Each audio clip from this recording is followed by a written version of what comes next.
Hello everybody, welcome back to another video. Today I'm going to be teaching you guys how to know when a fair value gap will work. There's plenty of fair value gaps in this price action right here.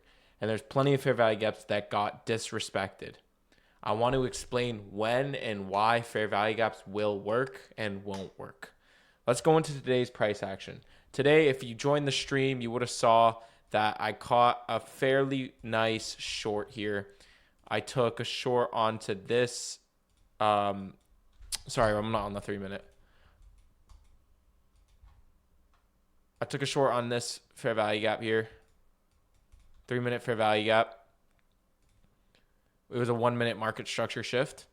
I anticipated that price was going to not trade into this fair value gap because we had a breaker. And in ICT's video I actually watched recently and I explained on my live stream, when we have a breaker and the candle bodies below the breaker or the market structure shift, treat the wick as a breaker. Anticipate that price only needs to trade into this right here.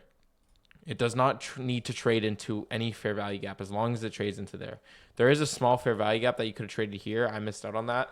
I didn't see it, but I entered into a position on the 3 minute fair value gap and that breaker, and I rode it all the way to these equal lows for partials and then London lows.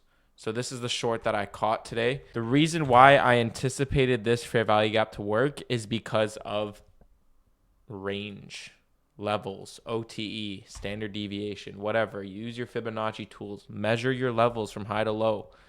This fair value gap, these two fair value gaps are in a discount from this range. So the number one thing that you want to pay attention to when trying to find which fair value gap to take an entry on is if you're trying to find a short, find a fair value gap in a premium. It's bread and butter. It's bread and butter. ICT taught this. It's so simple in the 2022 mentorship. And almost all his videos, he says short in a premium, buy in a discount. And that applies to everything. Now, let's go into the higher time frame where we're finding bias. Anticipating, what PD array are we going to react off of? So from this daily range, from this high to this low, we can anticipate that we're going to have bullish price action when we were down here. We had SMT from this low to this low. So I was bullish until we traded into a premium. Now, I believe this is going to be the high of the week. I believe we reversed already. And I was anticipating this fair value gap to get filled here on the 4 hour. We actually didn't tap into it. We barely did, but you can see there's a fair value gap here on the 1 hour that we traded into, above, below. We also traded into the 4 hour on ES. But again, all these PD arrays are valid for shorts. Why? There's one thing in common, and that's they're in a premium. If you were down here, let's go into replay mode, and we're here, you want to anticipate price to disrespect this fair value gap. You could use this range, don't get me wrong, for an intraday trade, for like a 1 minute trade. But again, you want to look at intermarket analysis, right? You look at S&P and ES, and there was S&T, Smart Money Technique, right here. And that indicates that we are going to move higher. We also, when we got there, tapped into this weekly order block and we took sell side. So we can anticipate, since it's a new week, that we're going to have a little bit of manipulation. That's why I didn't expect us to react off of that fair value gap. We moved higher, drove into last week's range in a premium, and now we move lower, and here we are on the day. So if you guys are watching this in a few days from now, I'm going to make the prediction, the analysis, that we are going to move lower. And it's a little early, right? It's only, 6 o'clock. So I'm anticipating that we're going to move higher, maybe into this order block or back into this fair value gap here. Maybe even body below here on the next 4 hours and either trade back into this inversion. Who knows? I'm anticipating that we will have a retracement back into here, and then we move lower, keeping this the high of the day. The high of the week. Now, what am I going to do when I get on the charts in the morning tomorrow? What I'm going to do is I'm going to see how further down we drove. And then I'm going to grab my level, my range, and go from the high to the low. For example, right here. I'm going to see, okay, if I was going to short, if I was going to want to short, what am I looking at? I'm looking at anything above into this range. So what we have here is we have a BPR. That was respected. There's a clean move right here. That's a trade in itself. And we have an inversion fair value gap here. We even can take these highs and trade into this inversion breaker. Inversion fair value gap in a breaker. So that's what you want to look at when you're getting on the charts and you're totally fresh. You don't really know what the bias is and you want to know what fair value gaps are going to work. Anticipate daily range.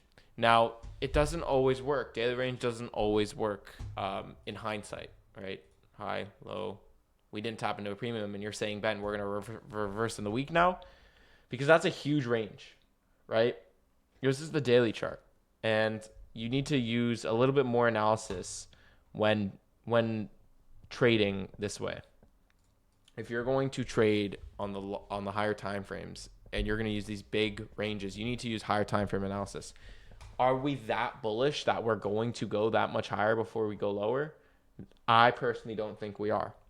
Now, that's why I like to drop down to the 4 hour. And I like to use ranges from highs to lows, right? There's no significant high other than these highs. Like you can use this, but again, this high to that low is a significant high and low that you can measure your range at.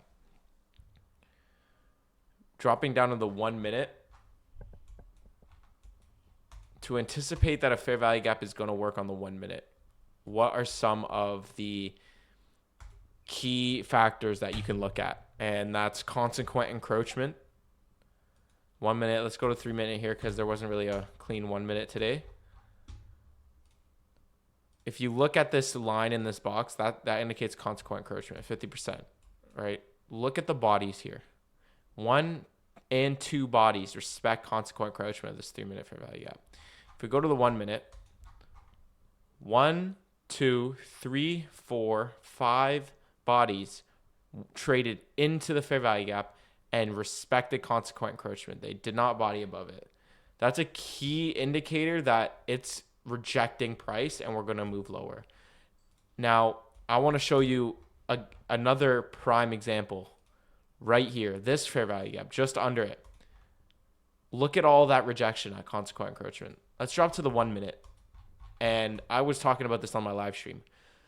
1, 2, 3, 4, 5, 6, 7, 8, 9, 10, 11, 12, 13 candles, 13 minutes of clear rejection. We even drove up to the high of the fair value gap and rejected off of it for 13 continuous minutes and then drove lower. What does this show you? A lot of people would be scared to enter into a short here because it's taking time to move lower.